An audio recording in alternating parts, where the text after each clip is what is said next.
Spidol putih. Ya, marker putih.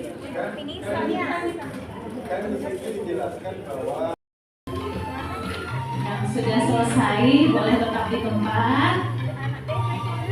Boleh sambil minum ya. Jadi krayon yang sudah didapatkan itu boleh dibawa pulang ya kakak-kakak panitia ya. Ya, jadi bisa dibawa pulang, jadi tidak dikembalikan ya.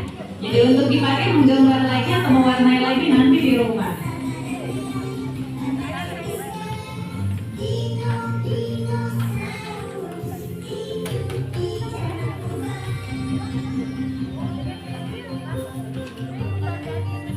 Masih ada 25 menit lagi.